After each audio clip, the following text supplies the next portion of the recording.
Okay, let me just make a bracha because my mouth is dry. Baruch atah Adonai Eloheinu melech haolam shehakol niyeh b'dvaro. Okay, are we good back there? Hit it. Let's go. 4, 3, 2, 1. Good morning, Morai v'Rabotai, Bruchim Abayim. We are continuing on Masechet Makkot, and we are on Daf Yud Chet, Amud Bet, 21 lines up from the bottom of the Amud. Rab Acha Bar Yaakov Matnila. That's where we are. Today's Amud is being learned. L'schut refuah shelema of Rachel Simcha Bad Nahid, that should have a full recovery. Refuah shelema be'ezrat Hashem. Amen. Also has been dedicated for the refuah shelema of Gavriel Chaim Ben Eliza, should have full recovery. Refuah shelema be'ezrat Hashem. Amen. And also for the Hatzlacha refuah of Eliza Bat Linda, should be Nachat and Nechama for their family, Be'ezrat Hashem. This month's learnings of the community has been dedicated by the Dayan family, by Kohen family, by Shei families. There should be an ultimate zchut for all of their mishpachot. Amen. Okay, so we are discussing the Mishnah of what is mutar, what is asur, what you get punished for, what not, and how. And the topic of discussion yesterday was bikurim. It's been the main topic of the daf. What exactly is the barometers of the mitzvah of eating bikurim? What's the processy that's ma'akiv? When can the Kohen touch this, and when can he not? And if a non-Kohen does it, what happens to him? That has been the discussion, right?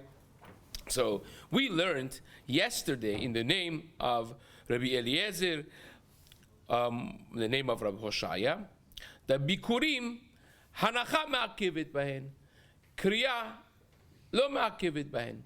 That in the process of the Baal HaBayit, the commoner, the layman, the farmer, bringing his bikurim to Beit HaMikdash, to Yerushalayim, when he puts it in Azara Lifnei Mizbach Hashem Elokecha, that process is the end of the process that's a necessity. Yes, he's going to be reading a parasha of Vidui Masrot of Arami Oved Avi, if it's before Sukkot, right? We discussed that whole thing. From Shavuot to Sukkot is one din, from Sukkot to Chanukah is a different, that he brings the bikurim, but he doesn't say the parasha. But that reading, when it's applicable, it's applicable. When it's not, it's not. Said Rav Hoshaya, the kriyah, the reading of the parasha is not a necessity. The Kohen could eat it beforehand. The Gemara now is going to say that there are those who learn this same halacha in the name of Rabbi Yochanan, which Rabbi Yochanan would say that when you bring bikurim, putting it in front of Mizbeach in Azara of the Beit HaMikdash is what's important, what's ma'akev, what stops you from being able to consume and eat bikurim as the Kohen. But kriya, the farmer's reading, it's not a stop from Kohen to eat the bikurim.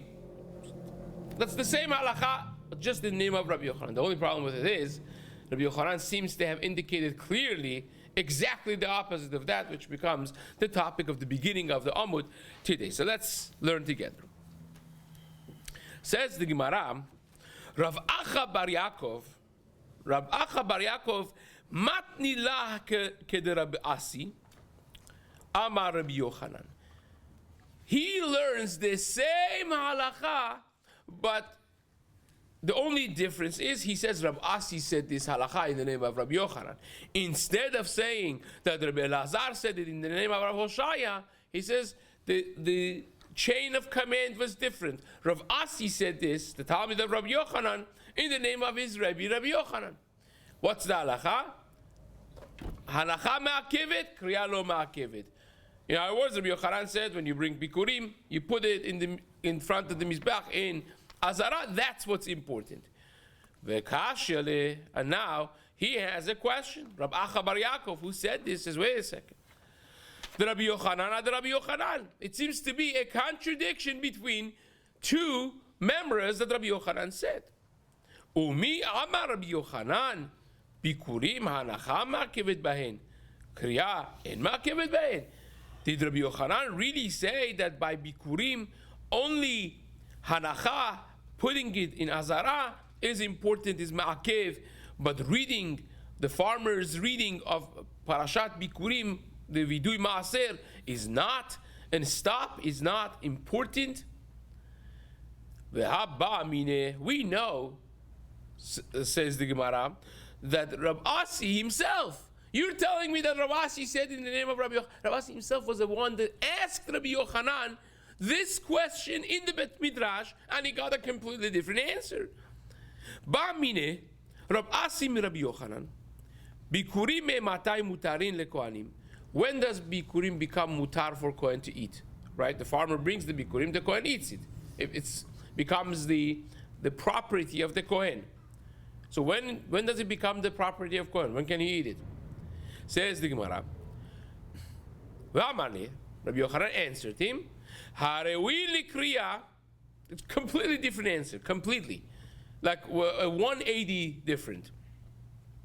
He says, Harewi likriya, if it's a type of Bikurim that you should be reading Parashat Bikurim Vidui Maaser on it, then Mishekara Alehen. Then they become mutar for Kohen only after the farmer reads that text. Right? So how about Hanacha? Nothing. Hanacha is not a thing even. You have to wait until he reads it, which is way after Hanacha. But if it's not a type of Bikurim that you would have to read this text of Vidui Maaser, then it still has nothing to do with putting it in front of the Mizbeach. Mishera'u penei habayit, as soon as they enter Azara. You bring them, as soon as they enter the Azara, before you put it down, before anything, already it's the money of the Kohen. It's considered the property of the Kohen. So Mara says there's two elements of difference between this Rabbi Yochanan and the other Rabbi Yochanan. Kasha kriya kriya. The first question is kriya kriya, because in the quotation, Rabbi Asi, when he asked Rabbi Yochanan, the answer Rabbi Yochanan gave Rabbi Asi said that kriya is ma'akev, reading the parasha is ma'akev, right? And the first Rabbi Yochanan, Amar Rav Asi, Amar Rabbi Yochanan, said kriya lo ma'akev. So that's the first question. And kasha hanacha hanacha. And the second question is, in the first Rav Asi Amar Rabbi Yochanan, we said hanacha ma'akevet. Hanacha is important. In the second thing, when we said that Rav Asi asked Rabbi Yochanan, it says what? Hanacha is not even mentioned. It's not even a thing. It's either bringing it into Azara or reading the text. Hanacha is completely omitted. So it says the Gemara like this. Kriya kriya lo kasha. Says this is not the question. Let me explain how the Gemara is going to say it. Rabbi Yochanan did two scenarios. One is Rabbi Yochanan teaching in the yeshiva, in the Beit Midrash. The other one is a private conversation he has with his student Rabbi Asi. Says the Gemara, when he was teaching in the yeshiva, he said the sugya like Chachamim. Right? He said the sugya completely like Chachamim, consistently. But when he was asked a question, a halachic question, this is how our Rabbi Ettinger explains this. When he was asked a halachic question privately by Rabbi Asi, he told him what he holds. La halacha, he holds like Rabbi Shimon, which is our Mishnah that we had right before. He holds halacha is like Rabbi Shimon, which is also aligned with another shita, which is Rabbi Yehuda, which we're going to see in just a moment. So he was paskening for Rabbi Asi, halacha lema'aseh, what would be the halacha? But when he's teaching the sugya in the Gemara to his students, to his yeshiva, he's saying it like Chachamim, which is the majority. So says the Gemara. And that answers both questions, as we'll just see in just a moment. Well, this is not a question.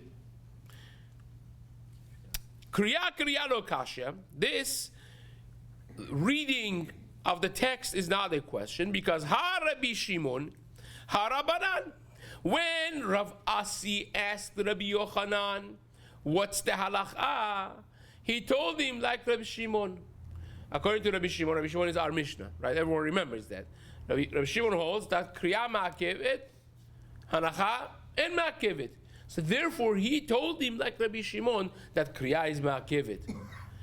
When he was teaching in yeshiva, Amar Rav Asi, Amar Rabbi Yochanan, is quoting his Rebbe, what he said in the Bet Midrash. He said, like Chachamim, who hold Hanacha Ma'akevet, Kriya Lo Ma'akevet. So that's the answer to that. And says the Gemara, Hanacha, Nami Lo Kasha. The second question also is not Shver, is not the question, because Harab Yehuda v'Harabanan. When he taught in yeshiva, he said like Rabbanan. When he was asked halacha from Rav Asi, he paskined like Rabbi Yehuda. Now, what is this Rabbi Yehuda? My Rabbi Yehuda. What's the psak of Rabbi Yehuda? The Tanya. We learned in a Braita, Rabbi Yehuda Omer, Rabbi Yehuda says, "Vehinachto zu tenufa." This is a Braita in Masechet Sukkah of Mem Zayin. Now, let me give a little background to this. The pasuk, and I'm going to read to you. There are two psukim within the same perek. Like there may be 6 or 7 psukim apart from each other that talk about the process of bringing bikurim. And there is one big question, the elephant in the room. It says putting it down in front of Hashem twice. Why do you have to say it twice?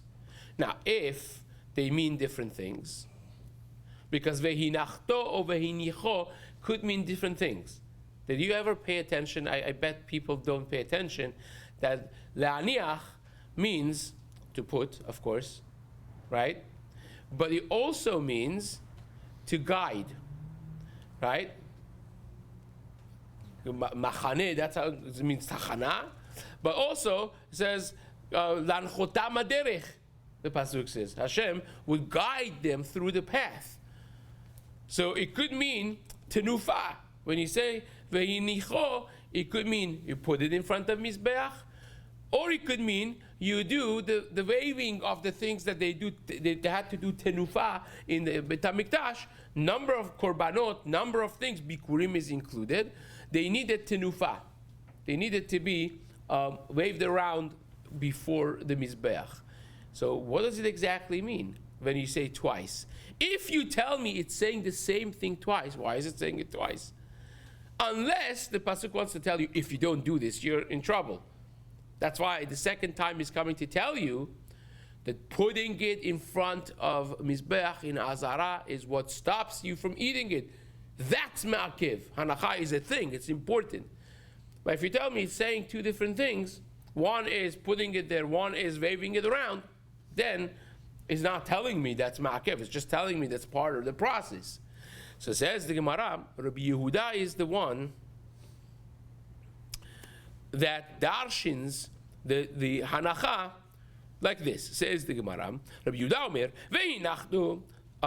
By the way, before we go there, let me just read the psukim to you to understand how this is mentioned in the psukim.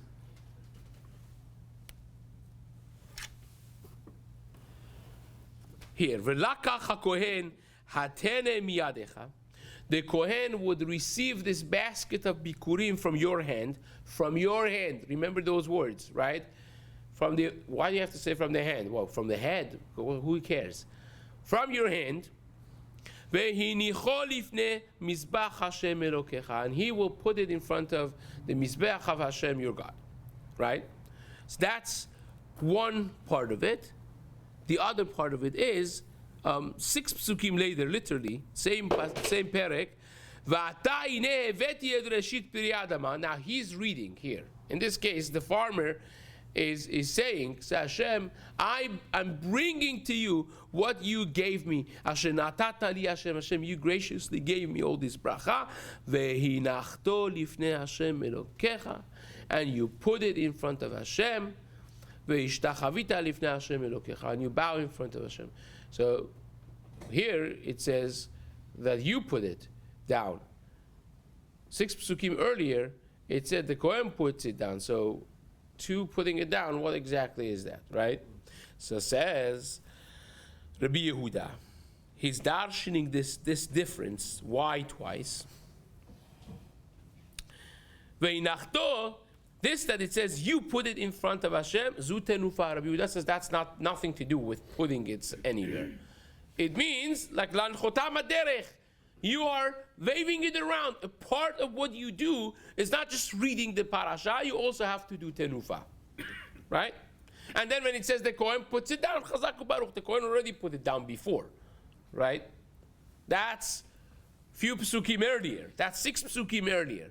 So the Kohen does it, and then you are going to do tenufa and read this parasha.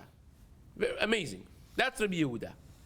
Says the Gemara, Ata omer zu tenufa, o eno ela hanacha mamash. Maybe it just means put it there. Who says it means tenufa? The Gemara says, Keshehu omer vehinicho, when it says the Kohen takes this from your hand and puts it down, hanacha amur, hare hanacha amur. Already the putting in the azara is said. Hamani mekayem vehinachto. So therefore, how do I understand 6 pesukim later when the farmer is reading the parasha and it says vehinachto? It means zutenufa. You are waving it around. It has nothing to do with putting it down in the azara. So that is Rabbi Yehuda. So according to Rabbi Yehuda, is hanacha me'akev or not? No, it's not ma'akev. It's nothing to do with anything. It's a part of the process that Kohen has to put it down, but it's not me'akev because it's not emphasized. So it says the Gemara, Uman Tana de Paligale. Who argues with this? It's Machloket Rabbi Yehuda and who exactly? Is Rabbi Elazar ben Yaakov. Rabbi Eliezer rather ben Yaakov. It's Rabbi Eliezer ben Yaakov. The Tanya we learned in the Braita. Velakach hakohen hatenem yadecha. Says Rabbi Eliezer ben Yaakov. By the way, Rabbi Eliezer ben Yaakov, something to know about him. What do we know about Rabbi Eliezer ben Yaakov? He's not mentioned often in Gemara, and that's exactly what we know about him. It says, Mishnato kav venaki. He's mentioned very few times, but every single time halacha is like him. That's what we know about Rabbi Eliezer ben Yaakov, right? So it says, Rabbi Eliezer ben Yaakov, now you take it much more seriously, right? So it says, Rabbi Eliezer ben Yaakov, you remember when we read the pasuk, I said, remember the miyadecha? It says you have to take it from your hand. Why does he have to say from your hand? Says Rabbi Eliezer ben Yaakov, Lakach hakohen hatene miyadecha limed ala bikurim sheteunin tenufa. Is saying that you and the Kohen are going to do tenufa together. That's what he means when he says miyadecha. Divrei Rabbi Eliezer ben Yaakov. Now, how does he learn this? Where? Okay, I understand the miyadecha seems to be a little extra. But how do you learn that that's tenufa? How do you learn that means you're doing this waving together with the Kohen? Says Rabbi Eliezer ben Yaakov, very simple, because there's precedence for this. My Tamad Rabbi Eliezer ben Yaakov, Atya yad mishelamim. This is a gezerah shava of the equating the two different languages between bikurim and korban shlamim. Now, by shlamim, after a person brings korban shlamim and the shechita is done, the kabbalat damim, zerika, all that's done, they skin the animal, they cut it to pieces, they put the emurim aside, then they take the chazeh v'shok, parts of the animal, they put the emurim on top of it, and they do tenufa. They do this waving around thing. And the pasuk says about it like this: Ketiv hacha in bikurim. We're comparing them together now. In bikurim it says, "Velakach hakohen atene miyadecha." That the Kohen is going to take this basket miyadecha from your hand. Uchtiv, and by shlamim it says, "Yadav teviena et ishe Hashem." His hands are going to bring the korban of Hakadosh Baruch Hu. Why do you have to say yadav? Well, if he brings it in a thing, it's power. So it's coming to teach you that makan kohen afla alan kohen. Even though that over there it seems to talk about the owner of the behemah, the owner of the korban, just like over here the kohen is taking it, Over there also is Kohen, says the Gemara. And just like over there, Male Halan Be'alim, over there the Ba'alim are doing the Tenufa, Afkan Be'alim. Over here also is Ba'alim. So wait a second, how can you have both by both? Right? The Gemara says, just this because Rashavat, you give all of the properties of this to this and this to this. So this is talking about the Kohen, this is also Kohen. This is talking about Ba'alim, this is also Ba'alim. So both of them are both, the Kohen and the Ba'alim. How can you have that? It's either in the hand of the Kohen or in the hand of the Ba'alim. It can't be both. The Gemara says, no, it could be both actually. The way you do it is, the Ba'alim hold the basket, or the Korban Shlamim, the Chazeh v'Shok ve'emurim, and the Kohen puts his hands beneath the hands of the Ba'alim, and they do this tenufa together. It's a process of tenufa, a necessity for the Korban Shlamim and for the Bikurim, and it's done exactly in that way. Says the Gemara, Makan Kohen aflalan Kohen, Malalan Ba'alim afkan Ba'alim, Haketzat, how is that possible? Last line, Maniach Kohen Yadav Tachad Yedei Ba'alim. The Kohen puts his hands beneath the hands of the owners holding this Korban Shlamim, or in our case, the basket of Bikurim, Umenif, and he does the Tenufa, the waving around, and that would be the process. Okay? Now, a tangent over here. We're going to have a 3-line tangent before we go back to this same question in just a moment. Amar Rava, Bar Ada Amar Rabbi Yitzchak, said in the name of Rabbi Yitzchak, when you talk about Bikurim, we said already before when we learned the Mishnah that if a person eats Bikurim that's not supposed to be eating it, a zar that eats Bikurim, what's that? It's like teruma. What's the halacha? If a non-Kohen eats teruma, what's the halacha? No, much worse than that. You get mitabi de shamayim, right? It's not good. That's by teruma, right? And same is with Bikurim. Bikurim has an element of being a teruma, right? So therefore, a zar, a non-Kohen cannot touch it even, right? Even though it's an ultimate way of supporting the kollel. Imagine you can't touch your own money. The part of it that has to be going. This is his money, right? This is Bikurim was his, teruma was his, right?